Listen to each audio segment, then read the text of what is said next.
विरोधकांकडे जेव्हा मुद्दे नसतात तेव्हा पायऱ्यांवर येऊन अशा प्रकारची नौटंकी ते करत असतात. आणि आता विरोधकांमध्ये उरले तरी कोण?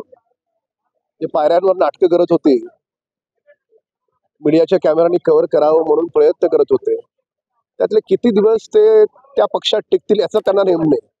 तर त्याच्यामुळे नौटंकी एवढ्या एका शब्दात आजच्या त्यांच्या आंदोलनाचं आपल्याला भाकीत करताय. जरांगे आंदोलनाचा रास्ता पूर्णपणे भरकटलाय त्यांचा.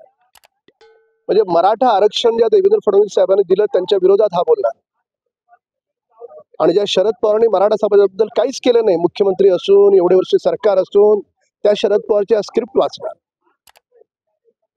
आता मराठा समाजाला पण कळायला लागलंय की जरांगे फक्त दाखवायला मराठा मराठा करतो. आरक्षण मिळालं कसलं आंदोलन?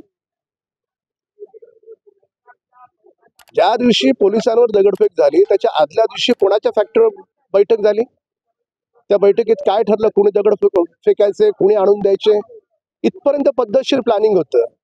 आणि पवारांकडून आलेली हा स्क्रिप्ट वाचणार. आता या सगळ्या गोष्टी एसआयटीच्या चौकशीनंतर स्पष्ट होतील. पण जरांगे हा शरद पवारांची भाषा बोलतोय हे मात्र स्पष्ट झालं.